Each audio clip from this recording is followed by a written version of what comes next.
Who's leading the Big Ten in passing, rushing, receiving? You're going to know, or maybe not know, and you're just going to have to find out what happens on today's Locked On Big Ten Squad.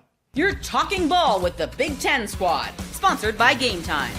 From USC to Ohio State, from Michigan to Oregon, from Nebraska to Washington, it's the local experts of the Locked On Podcast Network bringing you scoops, breakdowns, and the most comprehensive preview of the upcoming Big Ten weekend. No hurt feelings and thin skin allowed. Squad up, you're part of the Big Ten Squad. Happy Thursday, everybody. Welcome to this week's Locked On Big Ten Squad. I'm Spencer McLaughlin, your host, neutral arbiter of all things college football. Of course, Jay Stevens of Locked On Buckeyes is here. Zach Sako of Locked On Nittany Lions. Jacob Goins, Locked On Hoosiers. Mark Colkin, Locked On Trojans. Ryan Herrings, Locked On Badgers. I'm out of breath. We don't usually have this many people. Roman Tomashoff, Locked On Huskies. Trent Condon, Locked On Hawkeyes, who I definitely did not accidentally blow off at Big Ten Media Days a couple weeks ago. And the newest member of the squad, everyone, give a warm welcome to Nick Arvin of Locked On Boilermakers. Even Jacob is clapping. That's how nice we're going to be for Nick. That's wonderful. Wonderful to see. Thank you guys. Thank you all for having me. We're all gonna make our picks. By we, I mean all of them. I'm just gonna bug the crap out of them. Who you think is gonna lead the conference in a particular statistical area, and a dark horse selection to keep an eye on. And the reigning national champ host Jay Stevens is up first. Jay, who's leading the Big Ten in passing yards when the 2025 regular season curtain comes down? So the name I'm going to say is one that I wasn't expecting to come out of my mouth on this show, but Ryan Day made some comments about Julian Sayin recently and compared him to Dwayne Haskins. And Dwayne Haskins in 2018 had 50 passing touchdowns, but I think he also had like right at 5,000 passing yards. And so I do think it's Julian Sayin. That comparison's huge. He hasn't officially been named the starting quarterback yet, but I do think when he gets that title, he will have the best receivers and the best tight end in the entire conference, and he's going to have a field day every single week. 4,831 yards and 50 touchdowns. That was pretty good. You got a dark horse pick, Jay? Someone to keep an eye on that's flying under the radar? This is weird because I was kind of up in the air between two. Roman may have liked me if I picked his.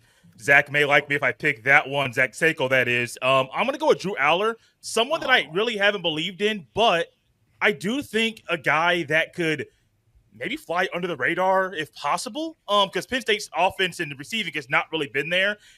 He could be a guy to get that done. I can't believe I said that. Sako, you might think I'm crazy, but it's already out there. I can't take it back. Sako, go ahead and just keep the homer picks going. Does Drew Aller lead the Big Ten in passing yards this year? Why not? No, I'm actually going to take the middle-of-the-road nuanced approach here, as Penn State's going to be leading in a lot of games. They're going to run the football a lot. I like Jay's pick, and we don't even know if Julian Sayin's the starting quarterback, but I imagine that he's going to be. If it's Keenholz, if it's Sayin, there's a very good chance that one of them leads the Big Ten in passing, because Jeremiah Smith, Max Clare, Brandon Inniss, Carnell Tate. It's also because Ohio State's defense is going to take a little bit of a step back. I think that Ohio State's going to have to win games by putting up 50 points every single week. I'm not saying that they're going to give up 50 points, but it's going to help. And you're kind of saying that, just a little. Well, but when you have 4 elite targets to throw to and then some, your job's going to be pretty easy. Again, Ohio State's going to win games by trying to win shootouts. So I think Drew Aller won't have 5,000 yards or anything like that, but the passing attack is going to have a lot more options than it did a season ago. So when you have 3 legitimate wide receivers, not to the extent of Ohio State, but Penn State's also going to lean on its ground game. So you have Nicholas Singleton, Katron Allen. They both of them came back for a reason. If one of them had gone on, I'd say otherwise, but this is going to be a run-first team for Penn State. Goins, are you going to throw that number 1 pick lingo at me? If so, I'm going to get you fired so quickly if you say the number. Go ahead. Make your pick. The number was 9%, Spencer. Some folks in the professional world are saying a 9% chance to be the first overall pick in the 2026 NFL draft. I don't believe that to be the case, but Fernando Mendoza absolutely will be the leading passer in the Big Ten. 2 of his best receivers are back from a year ago. Elijah Surratt, Omar Cooper. The offensive line's going to be better to where he actually has time to throw against good teams that have good defensive lines. He's going to be the leading passer. But if he is not, Roman, I'm taking your boy. I'm doing it. I'm taking Williams to be the dark horse leading passer in the Big Ten. Mark, are you outside of an airport loading baggage area at the moment? I don't. What is that behind you there? Also, go ahead and make your selection. So I'm actually on the 4th floor of the Annenberg Journalism School at USC. I got practice to go to here shortly. That's why I asked you to move it up for the week. So thank you. Yeah. Just so you know, we recorded this earlier just to accommodate Mark, and now that I see how many people are here, I'm wondering why in the world we did that. But anyway, Mark, the floor is yours. So the amount of disrespect right now in this room is probably off the charts. Why isn't Jade Mayava? Why isn't his name coming out of anybody's mouth? I mean, you go to the betting service. You go to the betting services. Who's going to have the most passing yards? Guess who's leading the field? Guess who else has some pretty good wide receivers? Yeah. Look, I'm taking the homer pick, obviously, because you have Lincoln Riley also as a play caller. He's known as being able to produce quarterbacks, passing wide receivers. It's a safe pick. So I'm going to go there. My dark horse, and I'm glad he's one of the guys who's not here today. I'm going to go with Nico. I'm going to go with what they got over there. Wow. Is he going to throw 20 interceptions also? Does that count into the Still works. You know, that's the one thing he actually didn't do last year. See, I'll stay on tangent. I thought we were talking about passing yards. Yeah, we're just talking yardage here. So homer picks are popular, which brings us to Ryan Herrings of Locked On Badgers. Hi Ryan, how's it going? So if you know what, it's a free country, man. You go out and say whatever you like here at this show within reason and the guidelines of our arrangement with this wonderful network. But are you gonna put your name to Billy Edwards Jr. leading the conference in passing yards? No, so I asked ChatGPT what the odds of that would be, and the answer came back pretty negative. No, not very high. No, I'm not going to go there. I hate doing it because Jay, no disrespect. You and I are cool. We've done a crossover. We're fine. I hate Ohio State. I hate that program. But I wrote down literally insert Ohio State quarterback here, which is probably going to be Sayin. Smart man. Very smart man. Ultimately, the guy who has the most weapons is probably going to be that guy that's going to do it. Zach had a lot of the same reasons. He just is throwing to generational talent at receiver. It just makes life easier. I think it's hard to bet against him. If you want to go super dark horse, because I don't think – listen, Aller's got some weapons coming in. I don't think he's actually a dark horse, right? I think if you want to go super dark horse, look at teams that generally are at the top of the Big Ten in passing yardage. Go super, super deep. Maryland last year was third in the Big Ten in passing yardage. The year before, they were first. The year before, they were third. The year before that, they were third. Mike Locksley literally puts up a top 3 passing offense every single year in the Big Ten. He should also be fired, but while he's there, they pass the ball. It's because they're playing from behind. They're down 3 touchdowns. Throw it around. 100%. By any means necessary, Zach. By any Yeah, means the yardage is the yardage. So maybe look at a guy like Malik Washington if you want to go super deep, because every single year they have receivers, and every single year they put up passing yardage. That's a deep poll. You know what? That's my favorite prediction so far.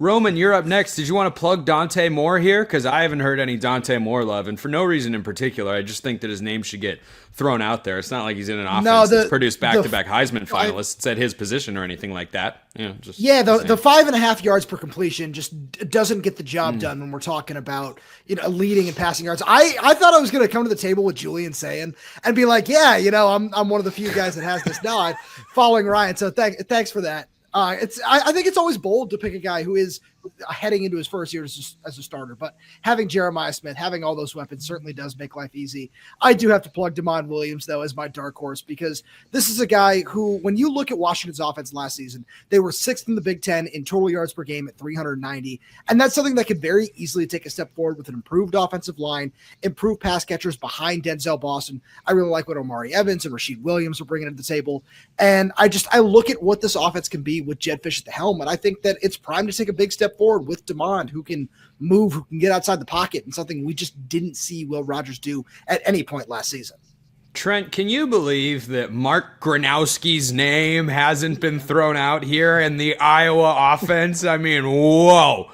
That's a stunner to me. We're 6 hosts into these predictions and not a single mention of the 2-time national champ. Come on, man. You guys will know. You guys will know. He's not going to lead the Big Ten in passing yards. I live in reality. You guys live in your own realm. But Maeva, he's a betting favorite for a reason. I mean, there's no doubt about it. They're going to throw a ton. That wide receiver group is absolutely loaded. But if you're looking for somebody a little bit deeper down, take a look to our neighbors to the west. You know, Raiola, it was a disappointing end to the season. But with Holgo, a full season, a full off season now as an offensive coordinator, they're going to chuck it around. If I could take this award and say, hey, let's end it at the end of October, I think Raiola might be up there as one of the betting favorites. But you're looking for a long shot, I'd go to Nebraska and Dylan Raiola. Nick, there are more new players on Purdue's roster this year than you've probably had a chance to go over on your show at this point, since there have only been a couple of episodes. But that's why we stick to your team every day here at the network. The floor is yours for the first time here in the squad. No pressure, but you only get one chance to make a first impression. Absolutely. So if I wanted to go with one of my Purdue guys, it would be kind of hard because Purdue hasn't decided on a starting quarterback yet. We're between three guys right now. So that shifts me over to Mark's team. Jaden Maava. We've seen Lincoln Riley be able to develop quarterbacks. We've seen him be able to develop those Heisman guys, whether that be Kyler Murray, whether that be Baker Mayfield, whether that be Caleb Williams. And we know that offense is going to be explosive. They're going to pass the ball a lot. The defense may not be able to stop anybody, but the offense is going to put up points. So that's something that we look at. And I would say Jaden Maava is my quarterback for that. When we talk about a dark horse, my eyes actually shift to Illinois and someone that nobody said, which kind of surprises me. And that is Luke Altmaier. We saw him kind of show out last year. That offense was much improved last year, and they kind of made a statement. So going into this year, they should be much improved. He has the weapons. He has the team. I think that Luke Altmaier is a dark horse to be the Big Ten leading passer. How about that? Nice dark horse pick. Mark, okay, make it fast. I saw you. I was about to call him the smartest man in the room, and then he got a little cocky.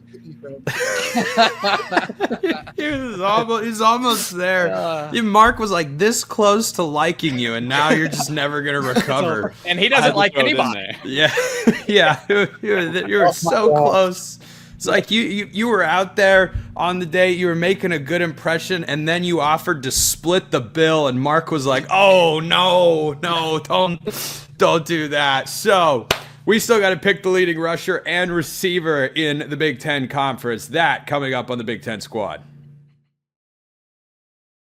First, though, a reminder, this episode brought to you by our friends over at FanDuel. Summer sports are in full swing, and whether you're all about baseball under the lights, golf on the green, or high-stakes soccer action, FanDuel is the best way to make every game even more exciting. You're already following the action, so why not make it a little bit more thrilling? With FanDuel, you can get in on the game while your friends are getting sunburned at the beach or out on the golf course. Not that I've ever spent time out there, but if you want to bet anything college football related, especially here in the wonderful Big Ten Conference, winner of 2 straight national championships, by the way, then FanDuel is the place to do it. You've got individual games that can be wagered upon. You've got national title odds, conference title odds, anything you could possibly want. FanDuel has it, and it's a great time to join if you haven't already. For new to FanDuel, new customers can bet just $5 and get $150 in bonus bets if your first bet wins. That's a great deal, and you want to find great deals any way that you can. Open the FanDuel app today or visit FanDuel.com to get started. All right, so the obvious choice for a leading rusher in the Big Ten this year is Makai Hughes of Oregon, but let's go beyond. Let's push beyond what is clear and obvious to everybody, Jay Stevens, and let's see maybe who could come in second to Oregon's running back. What do you think? I wouldn't say second. I would say first, and to stick with the theme of the day. I got Jonah Coleman, top 10 in the conference last year in rushing yards, and I do think with a lot of the growth that you have seen, that you're going to see in Washington, I think he's going to take a step forward and lead. It would be easy for me and for Zach, and I don't know what Zach's going to say, to pick one of the starting running backs at our schools, but both of these schools, Ohio State and Penn State, are going to have a 2-back system where even last year, both Allen and Singleton were top 10 in the conference in rushing. I don't think that they will be number one, though. Dark horse is, to me, a little weird when it goes somewhere that Trent is not going to like. I know Ryan doesn't like it either. Minnesota and Darius Taylor, he was also top 10 in the conference last year in rushing. They're going to have a young starting quarterback. And when you have a young starting quarterback, they're going to rely on the running game and your tight ends. I think Taylor's going to have another monster year this year. Seiko, your opportunity to weigh in and say who will be just behind Makai Hughes this year.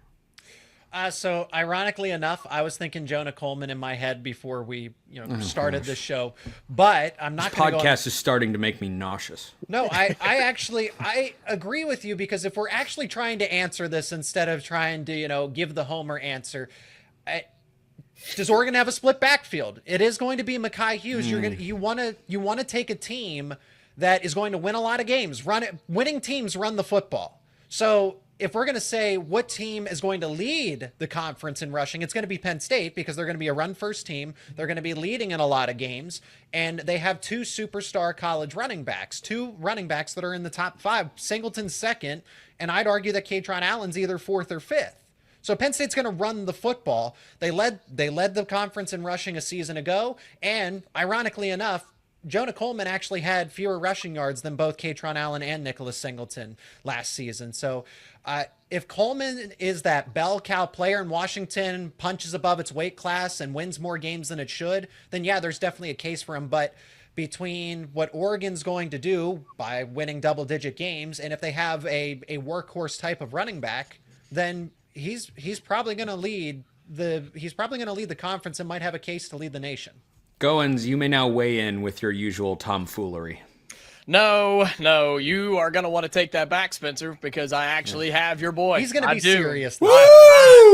I have Makai Hughes because best take of his career. I'm not sold on what Dante Moore's production will be, especially worst take of your career. Especially early in the season, okay? Later on, sure, he's probably going to be talented and be a really good player, but early on, they're going to turn around and hand it off. They're going to have to, and you lean on that early in the season with a good offensive line in Oregon. So yes, I'm taking Makai Hughes as my leading Big Ten rusher, and I love the Darius Taylor pick, by the way. So can I jump on that as the dark horse? I'm changing mine because I think that's better than what I had. Yeah, Darius Taylor, probably the most underrated back in this. He might be the best NFL caliber back in this league after Singleton and Allen, and I don't even know if he's after those two. He's Darius Taylor, very good. Anyway, Mark, you got any surprising selections over there? Yeah, I do actually. So, can anybody here name the only team that has 3 members on this year's Doak Walker candidate award watch list? Kansas State. Anyone? Wait, the only team in the country or in the conference? In the country. So I'll save your breath. It's tailback U. USC has 3 members of their running back room on that Doak Walker candidate list. Will one of them lead the conference in rushing? Probably not. I'm going to go with the program named Michigan, just because that's what they do. And I think Justin Hayes is going to be pretty good. Not to take anything away from Penn State or Makai Hughes. I don't know if Makai Hughes lasts the entire year because you might be overusing him. I don't know if he's a workhorse type of running back. I guess is my point. We'll see. Hey, he ran for 2,700 yards in the last 2 seasons. Not in the Big Ten. Not in the Big Ten. That's true. Wasn't in the Big Ten. He's got a solid number 2 behind him. I heard that from some other podcaster out there. Ryan, who leads the Big Ten in rushing? Yeah, 2,700 yards is familiar. That's the number Melvin Gordon ran for in a single year when he was snubbed in the Heisman from that guy from Oregon. It's funny. Mark said tailback U. I'm sorry. Did we forget about like Jonathan Taylor, Ron Dane, James White, Monte Ball? Like there is a tailback U in the Big Ten. It's not USC. Let's be super clear on this. The answer is yes, Ryan. He forgot. It happens to men of his age. Let's be super clear on this. I don't even care about the on my side to back it up. I have my dark horse and my leading guy. The hell with that. Let's talk about this for a second. Wisconsin is tailback U. I don't have a lot of wins recently. That is one that Wisconsin is. Right? You do not remember Jonathan Taylor just a couple years ago and then Melvin Gordon before him. And then, I don't know, Ron Dane and all these pieces, Monte Ball, James White. It is tailback U. And by the way, if you want a dark horse, I was at Camp Randall recently. I was at practice down in Platteville watching the Badgers. And if you listen closely, you can listen to the echoes of those running backs. So the next guy up for the Badgers is Dylan Jones. He was a 4-star guy last year. If you look at Jeff Grimes, the new offensive coordinator in 2021, his offense led the Big 12 in rushing. Last year at Kansas, they were 3rd in the Big 12 in rushing. Dylan Jones is the next Badger star at running back. He's not going to lead the conference this year. There is a bit of a timeshare there. I got a little angry about that USC coming in and then your 2 years tailback U. Stop. I know how to It's Hughes, by the way, that's going to lead the conference in running. That was my answer, but I got thrown off. The pain that came through when Ryan was like, just give me the tailbacks, man. You can't take this from me. Everything else is gone and horrible. Don't take that away. Well, let's just be real here. Okay. But I think that's a compelling point. A lot of good running backs out of Wisconsin. Roman, your pick and your dark horse. I'm going to shock some people here. My pick is not Jonah Coleman. I really love all the Jonah love here. I don't think we're going to see him get 193 carries like he got last season because I'm factoring in Adam Muhammad, a sophomore who this coaching staff is really high on. I think he's going to take a step forward. We also have to factor in Damon Williams, might get 50, 60, 70 carries by the time the season is over. So I think that Jonah is going to be efficient. I wouldn't be surprised if he still gets to 1,000 yards, maybe crosses 10 touchdowns again. I don't think he's going to be number one in the conference in rushing yards. I have Darius Taylor. I think that he's someone who that offense is just going to have to lean on time in and time out because they just don't have much else. So he was my favorite. And then my dark horse, I had to go with one of the Penn State guys. I went with Nicholas Singleton. I just feel like Penn State is going to be, as Zach said it perfectly. I don't think I need to rehash that. Look at what Herrings is Herrings, what is that? Oh my god. It's Ron Dane. I was going to say, it looks like Ron Dane. Most definitely Ron Dane. Arbiter of all things. Is it from is it like a retro graphic? It looks like it could be from like EA College Football 2003. I'm just going to leave that there. You guys continue on. I'm just going to leave that up there for a Okay, yeah. Ryan just wants to leave, so he's come up with this clever way. Look at it. Look at it. Yeah. Trent, I imagine you're going to plug a Hawkeye in this opportunity. Well, I mean, this is asinine. We get through you 8 jokers. Nobody has mentioned the team that had the leading rusher from a year ago in Caleb Johnson, the guy that was the starter in front of him a year ago, Kamari Moulton, back for another season. He's the betting favorite in the league, and not one mention out of you goobers. I mean, come on here. At least have a little bit of insight into this Iowa team that took a huge step forward offensively a year ago. Now with the passing game, another step forward this season. Kamari Moulton is the betting favorite for a reason, and nobody even brings up his name. Enough about Darius Taylor. Come on. I mean, Phil Fleck, that idiot. We don't need to hear him on pounding the ball anymore. That's enough. Enough with the Iowa hate. In fact, I am moving on. I'm not even going to stick around for the wide receivers because, well, of course, I'm an Iowa. Yeah, I don't need I can't believe Trent wants to duck out on the passing segment. Like, that's not really where we go. By the way, for Goober. Trent, I just like to save my own reputation here and point out I didn't officially make a selection. I'm just playing antagonizer here. So, everybody else, though, toast them. Nick, is there a world where Purdue has a leader in the conference in like any category this season? And if so, will any of us have heard of who that guy is coming into the year?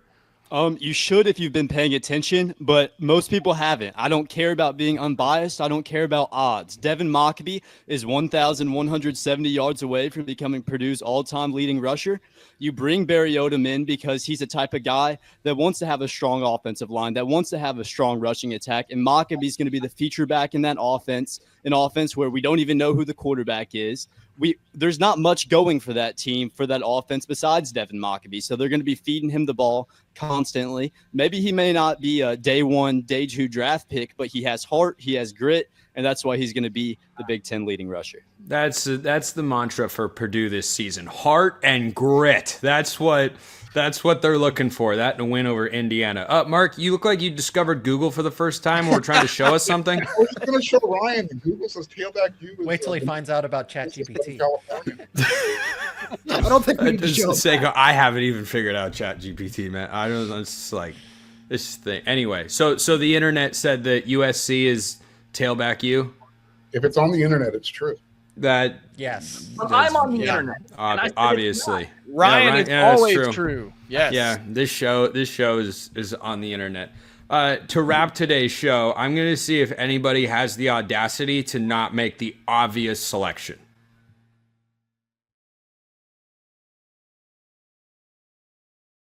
All right, the leading receiver in the Big Ten for this year. I want to start with a quick poll and a show of hands.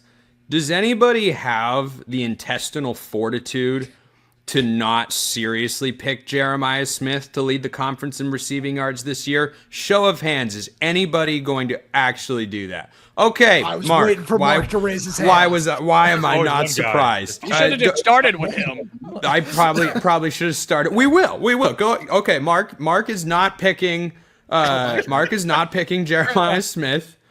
Who just got kicked out? I can't keep track. Trent. Remember, I think he Oh left. yeah, Trent. Oh yeah, had to run and hide. Trent's done. Trent's like, oh, passing game. Gosh almighty, it's like a scarecrow.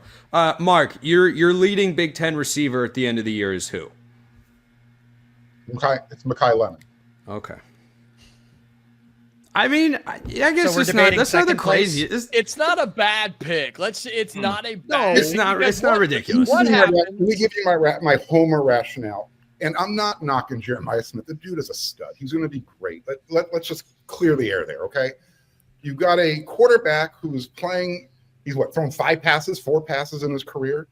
Is Jeremiah Smith not going to be the focal point of every single defense you guys go against? Probably. Clearly, and Oregon's in the Rose Bowl, but No, it was. That's the problem. Thank you, Roman. I appreciate that. So again, Yeah. am I going to plant the flag on the hill that Makai Lemon's going to do it? Of course not. You tested my manhood. You said, who has the intestinal fortitude? Here I am. I don't know if that's how I'd phrase it, but yeah, okay. Let's roll with that. Also, Roman, good to see you as always, fighting battles that are not your own, that are just against Oregon. But that's okay. Jay, who's your dark horse to lead the Big Ten in receiving yards this year? I will make it quick for time. Denzel Boston. Ooh, You're a big Washington fan.